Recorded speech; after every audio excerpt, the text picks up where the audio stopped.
बिस्मिल्लाहिर्रहमानिर्रहीम। First of all जी मैं शुक्रिया अदा करूँगा स्टेट बैंक का कि स्टेट बैंक ने ये थर्ड रोड शो कर रहे हैं यहाँ पे इस्लामाबाद के अंदर, जिसमें डिफरेंट बैंक्स को मौका मिला है जनाब इस प्लेटफॉर्म पे आके लोगों की जितनी भी इसके अंदर क्लैरिफिकेशंस थी, कोई ऐसी कन्फ्यूजन्स थी इस्लामिक बैंकिंग के हवाले से, वो उसको क्लियर करने के लिए पब्लिक यहाँ पे माशाल्लाह एक प्लेटफॉर्म है जहाँ पे आ रही है, अपनी इसकी जितनी मिसअंडरस्टैंडिंग्स हैं उसको क्लियर कर रही है, प्रोडक्ट्स के हवाले से, उन चीज़ों के हवाले से। बाकी मुफ्ती साहब हमारे साथ अवेलेबल हैं, तो हम इनसे जानते हैं कि मज़ीद क्लैरिफिकेशन लेते हैं इस्लामिक बैंकिंग के हवाले से। ओवरऑल जो एक मार्केट में एक चीज़ चल रही है कि इस्लामिक बैंकिंग की एग्जिस्टेंस भी है कि नहीं, वो देख लेते हैं। सर अस्सलाम वालेकुम। वालेकुम सलाम वरहमतुल्लाहि कैसे आप? वबरकातुहू। खैरियत जी से? ठीक हैं? अल्हम्दुलिल्लाह करम ठीक ठाक। अच्छा सर, मैं एक तो पब्लिक के बिहाफ के ऊपर पूछना चाहूँगा कि इस्लामिक बैंकिंग बेसिकली थोड़ा सा हमें बता दीजिएगा कि ये इस्लामिक बैंकिंग की एग्जिस्टेंस बता दीजिएगा, यहाँ पे है कि नहीं है। लोग एक जानना चाह रहे कि हमारे यहाँ इस्लामिक बैंकिंग और कन्वेंशनल बैंकिंग में जी एक जो कंसेप्ट बना है, कान इधर से पकड़े या इधर बिल्कुल। से पकड़े, थोड़ा इसको क्लियर कर दीजिएगा बेसिक से, ताकि ले मैन को भी एक आइडिया हो जाए कि इस्लामिक बैंकिंग एग्जिस्टेंस करती है और कैसे है। जी बिल्कुल, बहुत शुक्रिया अब्दुर्रहमान साहब। जी बिल्कुल, इस्लामी बैंकिंग एग्जिस्ट करती है, मौजूद है। इस्लामी बैंकिंग को अगर हम गैर सूदी बैंकारी कह लें तो ज़्यादा समझ में बेहतर तरीके से समझ में आता है। जी एक होती है कन्वेंशनल बैंकिंग, जो नॉर्मल रिवायती गैर रिवायती बैंक्स जो हैं, कन्वेंशनल बैंक्स को कह लें, जो कस्टमर्स की नीड को लोन देकर उसके ऊपर इंटरेस्ट लेते हैं, सही है सर। तो वो एक रिवायती बैंक्स का एक कारोबार चलता रहा है। अब जो इस्लामिक बैंक्स हैं, वो इसका इस्लामिक तरीके से बैंक्स की ज़रूरियात को पूरा कर रहे हैं। वो ये है कि इस्लामी बैंक्स प्रोडक्ट देते हैं, लोन नहीं देते। हम फाइनेंसिंग करते हैं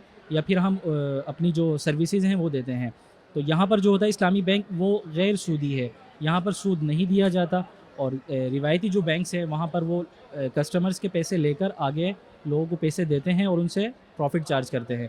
तो वो चूँकि पैसे के ऊपर पैसा लेना सूद होता है, और सूद की हदीस में, कुरान मजीद में मुमानियत आई है, तो वो हमारे लिए हराम है। इस्लामी बैंक्स जो हैं वो लोन नहीं देते, फाइनेंसिंग करते हैं।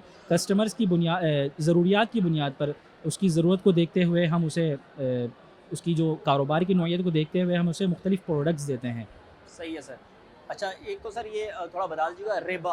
जी। रिबा बेसिकली इसका तो बता दीजिएगा, रिबा और सूद में क्या फ़र्क है? ये रिबा है क्या जी, बेसिकली? बिल्कुल। रिबा ये होता है कि आप किसी को पैसे दें और एक मुतय्यन वक़्त के बाद आप उससे एक्स्ट्रा चार्ज ले लें, यानी पैसे पर पैसा लेना वापस, ये सूद होता है। इससे हदीस में मना किया गया है। यानी आपने उसको एक पैसे दे के एक सहूलत दी है, सहूलत के ऊपर आप उससे एक्स्ट्रा चार्ज ले रहे हैं, तो ये रिबा है, और हदीस में इस चीज़ से मना किया गया है। फिर रिबा की मुख्तलिफ 2 टाइप्स हैं, एक रिबल फ़ज़ल होता है, रिबल नसिया होता है। एक ये है कि आपने पैसे दिए हैं ठीक है और उधार आप 2 महीने बाद उससे 1 लाख के ऊपर 2000 4000 एक फ़िक्स अमाउंट जो उससे आप वापसी लेते हैं, वो रिबा होता है। तो ये रिबन नसिया होगा, यानी आप वक़्त की जो आपने उसको टाइम पीरियड दिया है 1 महीने का, 2 महीने का, उसके एवज़ में आप उससे पैसे ले रहे हैं, तो पैसे पर पैसा लेना ये रिबा है। और बाकी अगर कमोडिटीज़ जो हैं उनके अंदर आप एक्सिस लेते हैं, तो वो रिबल फ़ज़ल होती है, वो भी रिबा की किस्म है।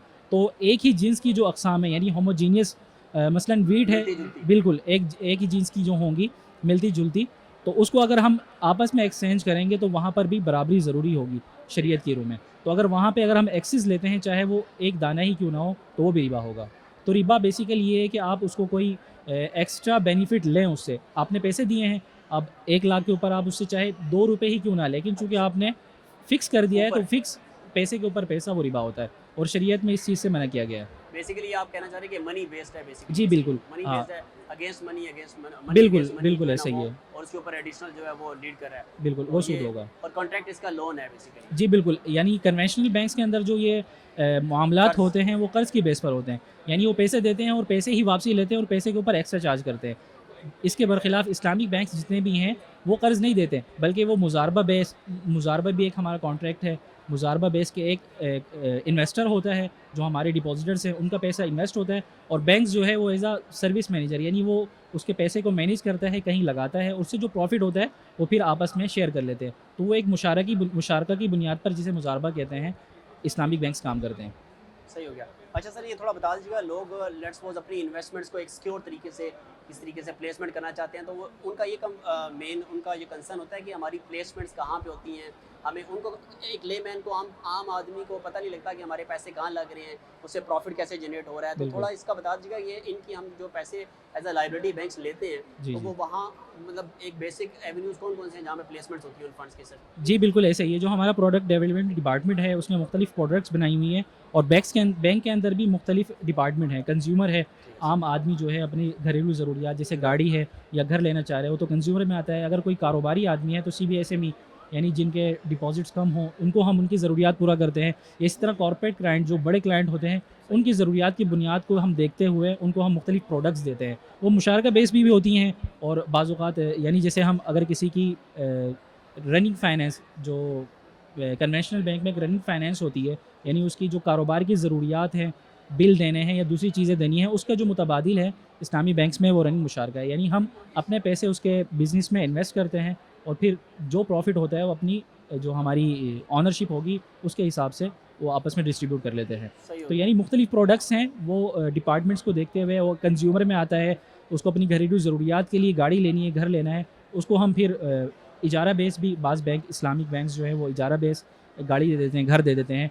और मुख्तलिफ बैंक्स के अंदर डिमिनिशिंग मुशारका है कि भाई बैंक और कस्टमर एक चीज़ मिलकर ख़रीद लेते हैं, दोनों की अलग-अलग ओनरशिप होती है, एक प्रॉफ़िट रेशो होता है कि भाई ओनरशिप रेशो होता है। बिलफ़र्ज़ बैंक का 50% होगा, कस्टमर का भी 50% होगा। तो उसके अंदर फिर वो अगर बिलफ़र्ज़ कोई नुकसान होता है डिमिनिशिंग मुशारका के अंदर सही है। तो वो उनकी ओनरशिप से रिलेटेड होता है। जितना भी नुकसान होगा वो आपस में बेयर एज़ पर करेंगे। Sharing ratio. जी, बिल्कुल। बाकी कन्वेंशनल बैंक में ये होता है कि अगर किसी की कोई ज़रूरियात है, उसने घर लेना है, तो कन्वेंशनल बैंक सीधा-सीधा उसको पैसे दे देगा और एक वक़्त तय कर लेगा कि आपने 5 साल बाद, 3 साल बाद मुझे पैसे वापसी करने हैं और इस हिसाब से आपने मुझे वापसी देने हैं। पैसों पर पैसा वो फ़िक्स करके आपसे ले लेगा। इस रिस्क एंड रिवार्ड्स का भी इसके अंदर बिल्कुल, बिल्कुल ऐसा ही है। इस्लामी बैंकिंग के अंदर जो बुनियादी ये है कि हम एसेट बेस्ड जो है, इस्लामी बैंकिंग एसेट बेस्ड है और कन्वेंशनल बैंकिंग वो कर्ज़ की बुनियाद पर होती है। और इस्लामिक बैंक से ये जो रिस्क एंड रिवॉर्ड्स है, ये बेयर करते हैं। यानी जो रिस्क होगा, वो भी हम शेयर करेंगे आपस में अपनी ओनरशिप के हिसाब से और अगर लॉस होता है, वो भी हम अपने उस हिसाब से करेंगे। Very good. अच्छा एक चीज़ सर, एक और जो पब्लिक की तरफ से एक मैसेज है कि बेसिकली जो इस्लामिक बैंकिंग है ये सिर्फ फॉर इस्लामिक कम्युनिटी है या इसके अंदर जो हमारे दूसरे अहबाब हैं उनके लिए भी कम्युनिटी जो हमारी है अदर देन मुस्लिम्स हैं तो जी, उन पे जी। भी अप्लाई होती है ये इस्लामिक बैंकिंग? किस तरीके से मतलब हम इसको उस तरीके से रिलेट कर सकेंगे इसको कि वो भी ऑब्वियसली लाइक करते होंगे बिल्कुल इस्लामिक ऐसा ही। बैंकिंग को, इसके कॉन्सेप्ट्स को, इसके एप्लीकेशंस जी, को। जी। इतना अच्छा एक इसका जो है प्रोसेस फ्लो है, जी। तो वो जो कोई भी समझेगा इसकी अवेयरनेस बड़ी इंपॉर्टेंट है, उन तक भी पहुंचनी बिल्कुल। चाहिए। तो आप थोड़ा इस पे ब्रीफ करेंगे कि ये सिर्फ रिस्ट्रिक्टेड है मुस्लिम्स तक या नॉन मुस्लिम्स नहीं, भी? नहीं, इस्लाम तो देखिए इन द दीन इंदल्लाहिल इस्लाम के अल्लाह के यहाँ इस्लाम ही असल दीन है। यस। तो ये सिर्फ़ जो बैंकिंग है, इस्लामिक बैंकिंग ये सिर्फ़ मुसलमानों के लिए नहीं है बल्कि ये अवामुन्नास मुख्तलिफ़ जो मज़ाहिब से ताल्लुक़ रखते हैं, उन सब के लिए है और इसके अंदर बेनिफिट्स भी ज़्यादा हैं। जी। तो ये सिर्फ़ ख़ास मुसलमानों की हद तक नहीं है कि हम जो सर्विसेज़ देंगे इस्लामिक बैंक वो सिर्फ़ मुसलमानों को ही देंगे, गैर मुस्लिम जो हैं क्रिश्चियन जी हो हाँ। गए या उनको नहीं देंगे, तो ऐसा कुछ नहीं है बल्कि ये ओवरऑल सब के लिए है। मुख्तलिफ़ कम्युनिटीज़ से ताल्लुक़ रखने वाले लोगों या फिर मुख्तलिफ़ मज़ाहिब से सबके लिए इस्लामिक बैंकिंग है। ठीक है सर, वेरी गुड वेरी। तो इसमें से जो इस्लामिक बैंकिंग में अभी ये देखें अब जैसे इंशाल्लाह ये रीवैम्प होने जा रही है टोटल इंडस्ट्री बाय 27-28 तक जो है ना, तो उसमें थोड़ा आप क्या देखते हैं जो कुछ चीज़ें ऐसी personal loan, cache line, credit card चल रहे थे, तो इसके अल्टरनेट्स जैसे हम लोग एसेट बेस पे कन्वर्ट करेंगे तो इसके हवाले से कुछ बैंक्स हैं जो मार्केट में चल रहे हैं, इसके पर्सनल फाइनेंस दे रहे हैं, जी, कुछ जी, ऐसी बिल्कुल। उस पर ब्रीफ करेंगे वो किस बेसिस पे वहाँ पे लोगों को एकोमोडेट किया जा रहा है इस्लामिक बैंकिंग के अंडर? जी, बिल्कुल ऐसे ही जो पर्सनल फाइनेंसिंग आप कह लें कि यानी अपनी ज़रूरियात के लिए कारोबार नहीं करना या कुछ वैसे ही उसको पैसे चाहिए तो credit card Islamic credit card के लिए जैसे बेसिक मुफ ज़रूरियात जी, पूरी करने बिल्कुल। के लिए। तो जो अभी कुछ बैंक्स ने दिए हैं लेकिन अभी तक उस पे मुत्तफ़िक़ा तौर पर आप इजमा कह लें कि इजमा नहीं हुआ जिस जी। तरह इस्लामिक बैंकिंग पर हुआ है।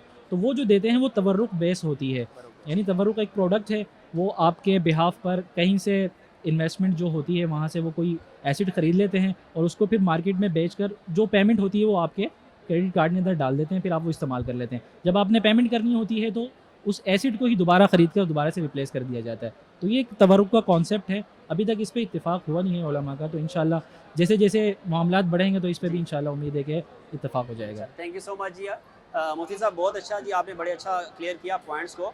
तो उम्मीद रखता हूँ कि जो इंशाल्लाह ये मैसेज जहाँ तक पहुँचेगी, चीज़ें क्लैरिफिकेशन आवाम तक पहुँचेंगी तो बड़ा अंडरस्टैंडिंग भी बनेगी। बिल्कुल। और मेरा अपना बिलीव है जी, हम जब तक अवेयरनेस एक लेमैन तक नहीं पहुँचाएंगे इस्लामिक बैंकिंग के, बताएंगे नहीं, उसकी नीड का जानेंगे नहीं और नीड की उसको हम सोल्यूशन नहीं देंगे इस्लामिक प्रोडक्ट के थ्रू, तो तब तक हम इसको कामयाबी नहीं होगी हमें। तो हमें चाहिए इस तरह की एक्टिविटीज़। मैं तो शुक्रिया अदा करना चाहूँगा स्टेट बैंक का भी कि ये 3rd रोड शो है जो इस्लामाबाद के अंदर हो रहा है। डिफरेंट इस्लामिक बैंक्स जो हैं आके अपना जी, मसला बिल्कुल। किरदार अदा कर रहे हैं। तो इस इंशाल्लाह इस जो आपने ये जो क्लैरिफिकेशंस दिए हैं, इससे एक लेमैन, एक आम आदमी तक इंशाल्लाह इस्लामिक इंशाल्लाह। बैंकिंग की अवेयरनेस पहुंचेगी, चीज़ों को पता लगेगा जी, बिल्कुल। और इन ट्रू स्पिरिट इंशाल्लाह इस्लामिक बैंकिंग जो कामयाबी इंशाल्लाह, की तरफ रवाना बिल्कुल। होगी। थैंक यू सो बहुत मच, शुक्रिया। जज़ाकल्लाह। Thank you.